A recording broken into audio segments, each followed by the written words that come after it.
Hello दोस्तों, study the vision से मैं नीरज मिश्रा।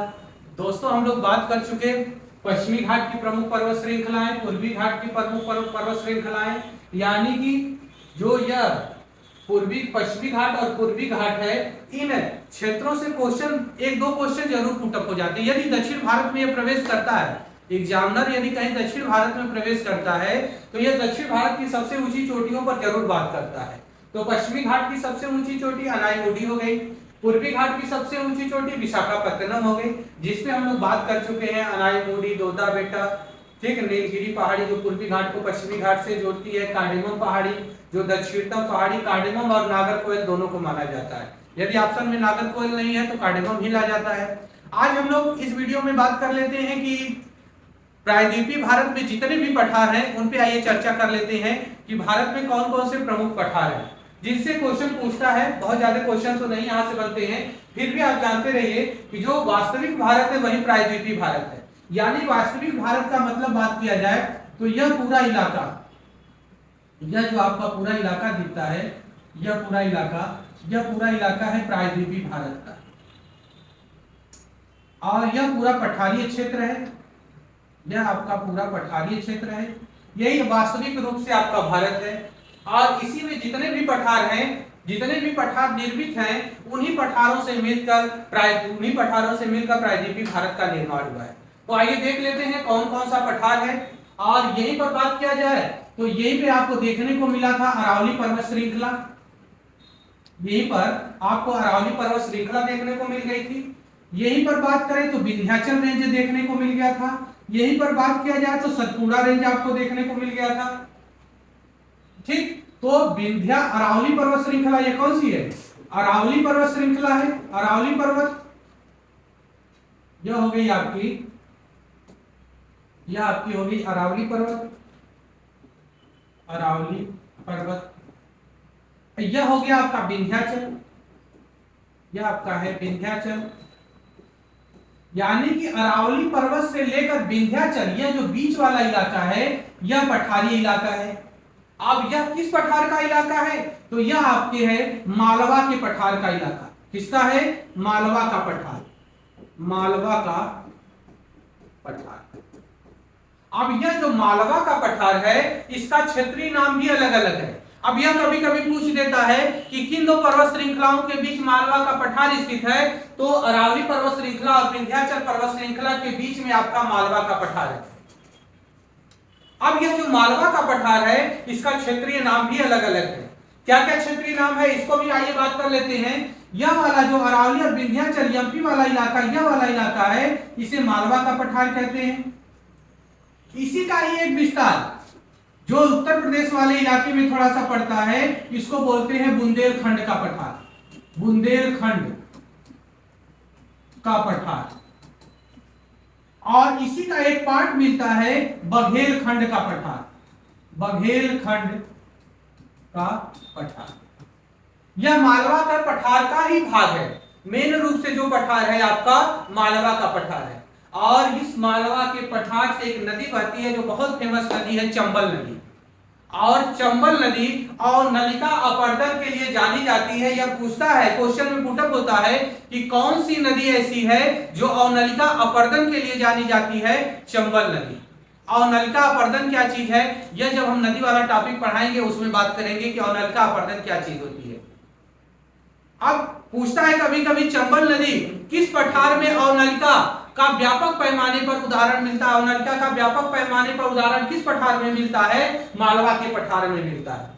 तो यहां से दो तीन क्वेश्चन बहुत फिक्स क्वेश्चन है जो बार बार पूछे जाते हैं। और इसी क्षेत्र से चंबल नदी, पार्वती नदी, सोन नदी इसी मालवा के पठार से होकर जाकर यमुना में, गंगा में जाकर मिलती है। तो यह आपका हो गया मालवा का पठार। किन दो पर्वत श्रृंखलाओं के बीच विस्तृत है? अरावली पर्वत श्रृंखला और विंध्याचल पर्वत श्रृंखला। अब बात किया जाए तो यह पूरा इलाका है छोटा नागपुर के पठार का। यह पूरा इलाका आपका छोटा नागपुर का पठार, जिसे भारत का रूर भी कहा जाता है। रूर मतलब खनिज संसाधन से जो पूर्ण है। यह इलाका मिलता है आपको फ्रांस वाले इलाके में, ठीक, जिसपे हम लोग बात करेंगे।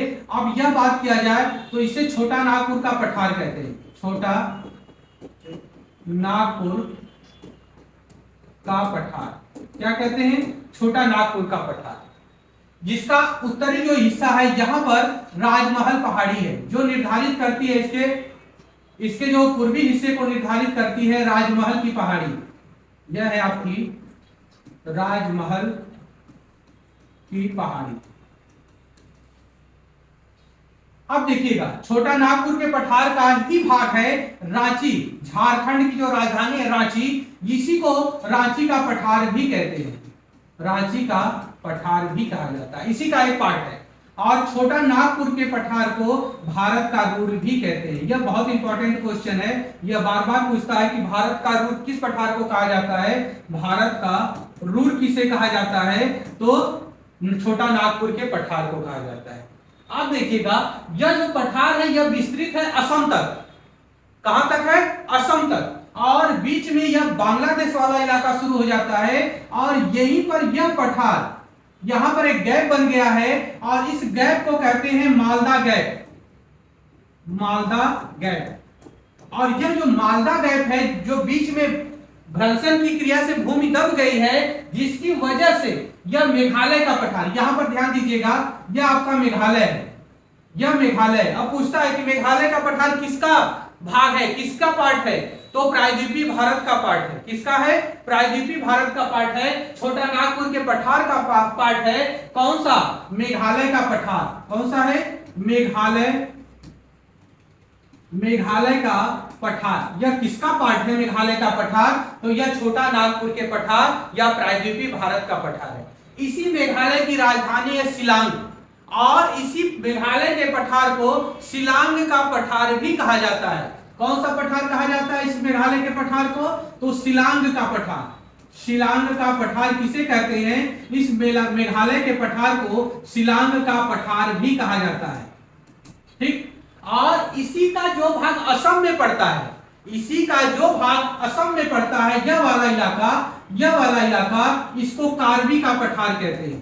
कौन सा, कार्बी का पठार। और यह भी किसका हिस्सा है, तो यह भी प्रायद्वीपीय भारत का हिस्सा है। असम में इसे कार्बी का पठार, मेघालय में इसे शिलांग का या मेघालय का पठार, छोटा नागपुर का पठार तो जानते ही हैं, और राजमहल की पहाड़ी इसका उत्तरी क्षेत्र या उत्तर पूर्व वाला दिशा निर्धारित करती है।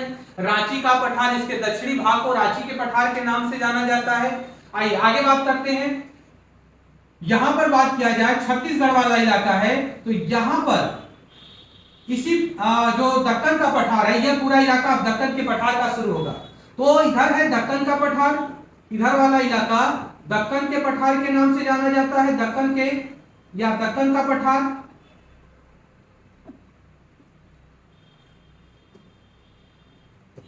दक्कन का पठार हो गया। इधर आपको मिल जाएगा यहां पर दंडकारण्य का पठार, दंडकारण्य का पठार, जिसका सर्वाधिक भाग छत्तीसगढ़ वाले इलाके में, कहां पर, यह सर्वाधिक भाग इसका छत्तीसगढ़ एमपी वाले इलाके में है। दंडकारण्य का पठार छत्तीसगढ़, या प्लस कर लीजिए एमपी वाले इलाके में। ठीक, लेकिन छत्तीसगढ़ में इसका सर्वाधिक विस्तार है दंडकारण्य का पठार। यह किसका भाग है, तो यह दक्कन के पठार का ही हिस्सा है। अब इससे नीचे जैसे बढ़ते जाएंगे, आइए आंध्र प्रदेश का पठार, आंध्रा का पठार, आंध्र प्रदेश का पठार या आंध्रा का पठार, सॉरी,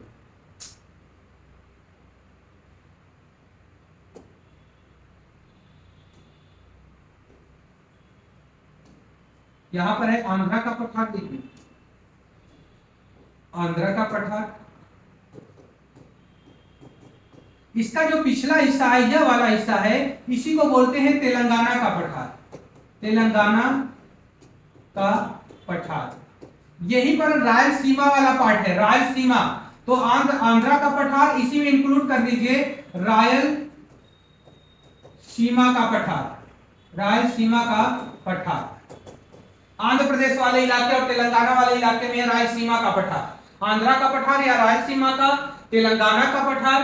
ठीक, आप दूसरे वाले पार्ट में आए तो इधर हो गया दक्कन का पठार या महाराष्ट्र का पठार। नीचे वाले इलाके में आएंगे तो यह आपको मिल जाएगा कर्नाटक का पठार। कौन सा, कर्नाटक का पठार। ठीक, यह पूरा प्रायद्वीपीय भारत है। इसका विस्तार है केरला तक। जो कर्नाटक का पठार है, यह वाला पठार, इसका विस्तार है केरला तक है। यह जो तेलंगाना का पठार है, आंध्रा का पठार है, इसका जो विस्तार है, यह इसका विस्तार है तमिलनाडु तक। यह पूरा विस्तार है तमिलनाडु तक। इसी में मैसूर का, कर्नाटक के पठार में ही एक भाग पड़ता है मैसूर का पठार, मैसूर का पठार। यह सब क्षेत्रीय नाम है, क्षेत्रीय नाम। मेन पठार कौन हो गया? दक्कन का पठार, दक्कन का पठार, कर्नाटक का पठार, ठीक, दक्कन का पठार हो गया, कर्नाटक का पठार हो गया।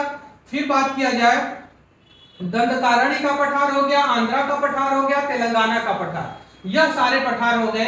यानी कि हम लोग प्रायद्वीपीय भारत के जितने भी पठार थे, उन सारे पठारों पर हम लोग बात कर लिए। अब जहां से क्वेश्चन पूछता है, सर्वाधिक क्वेश्चन बात करें तो छोटा नागपुर के पठार वाले क्षेत्र से पूछता है। दूसरे पर बात किया जाए तो मालवा के पठार वाले इलाके से क्वेश्चन पूछता है। तीसरे पर बात किया जाए तो यह मेघालय का पठार या शिलांग का पठार या कार्बी का जो पठार है, इस क्षेत्र से क्वेश्चन पुटअप होता है। तो यह आपका हो गया पूरा प्रायद्वीपीय भारत। प्रायद्वीपीय भारत में जितने भी पठार थे, इन सारे पठारों पर चर्चा हो गई। ठीक, अगर आपको कहीं से कोई दिक्कत हो तो कमेंट बॉक्स में जरूर लिख के भेजिएगा। बाकी सारे चीजों पर हम आपके कमेंट को पढ़ते रहते हैं। कहीं से कोई दिक्कत होगी तो उस पर हम कार्य जरूर करेंगे। धन्यवाद दोस्तों।